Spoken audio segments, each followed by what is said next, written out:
Hello guys, welcome back to my channel. Today I just want to show you daily morning routine, how I wash my face, how I moisturize my face, and how I much prep my face for the day. So a little history of my skin, and my concerns are mostly about acne, post acne scars, hyperpigmentation, also very textured skin, especially around the T-zone and pores.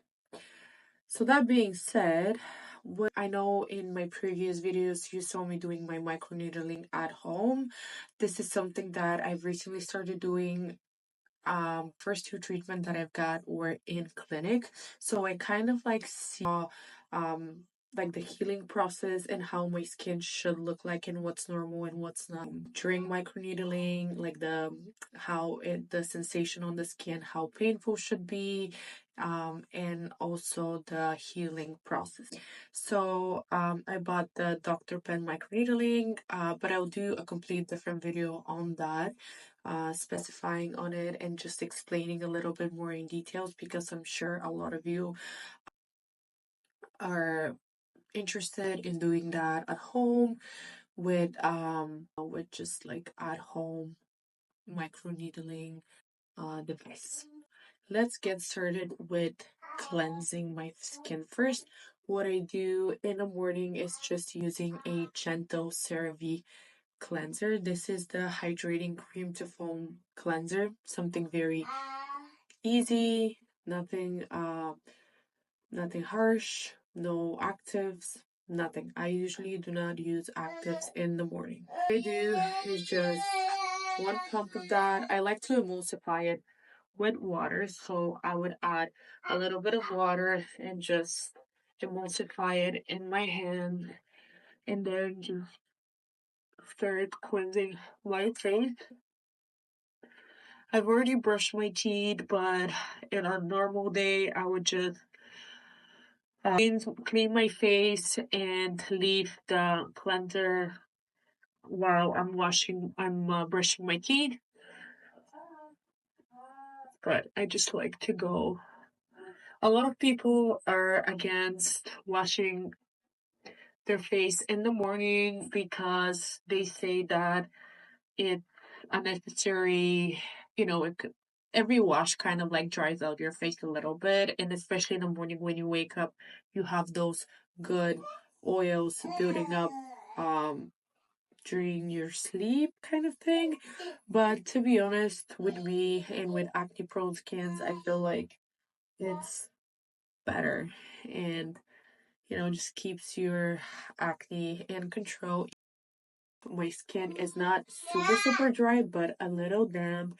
Then I'm going to go ahead with my serum. This is a advanced collagen concentrate plus hyaluronic acid. It is a bit pricey, but the reason why I got this serum was for my microneedling, just because I wanted to kind of like add some extra boosting effect to it.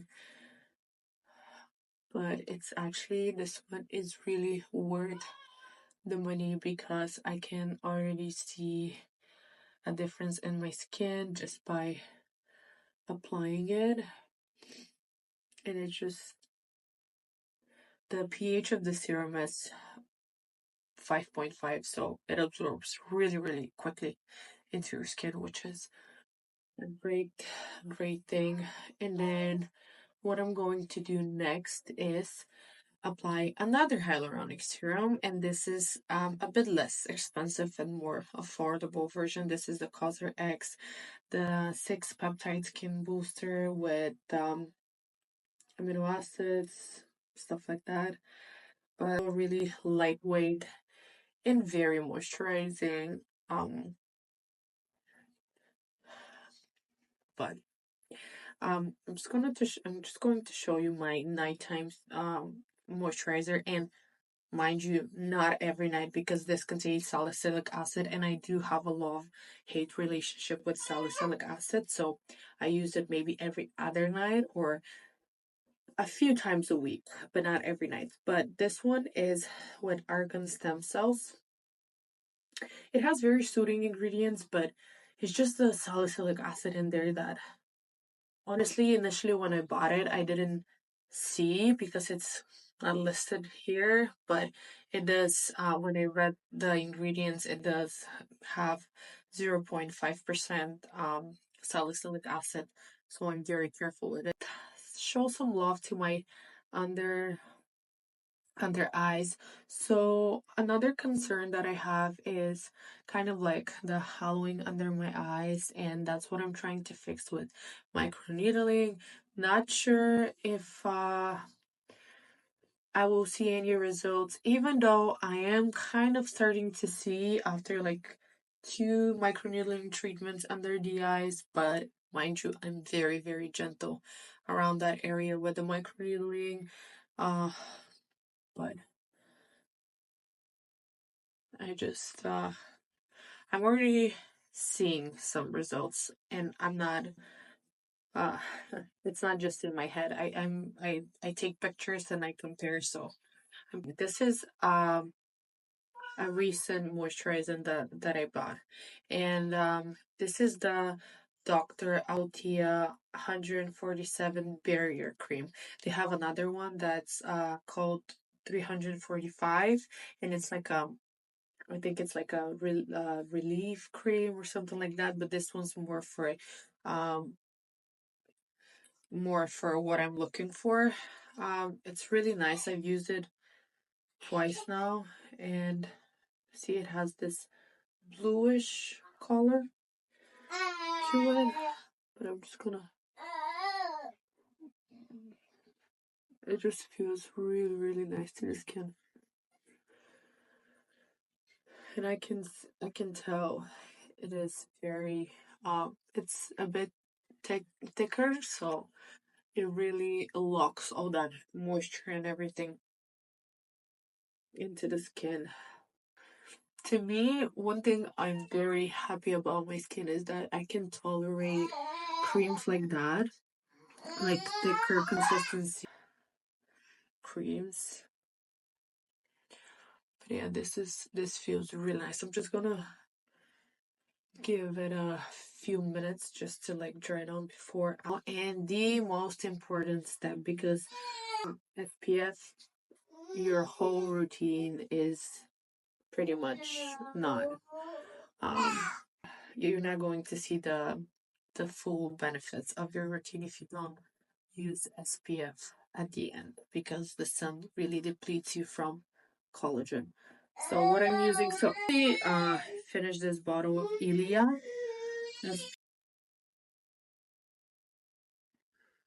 The Eucerin SPF 35, and I can only use mineral sunscreen. That's it. I cannot possibly use chemical sunscreen. It just breaks me out right away. Right away. Maybe within a few hours, I would start seeing pimples coming out from chemical sunscreens, and I learned that the hard way. But mineral SPFs for me till I die. So then I'm just gonna add some color to my lips. And this is the Benetint Rose Water, I believe it's called. But it's really pretty thin. Now it looks a bit intense, but I'm just gonna let it dry a little bit and then wipe it off, and just I'll be left with that beautiful rosy tint. You can also apply to your cheeks, but that's a bit extra for me today. I'm just gonna go out to the park, so nothing crazy. Thank you guys so much for watching, and if you like this type of video and content, please subscribe and like this video. I'll see you soon.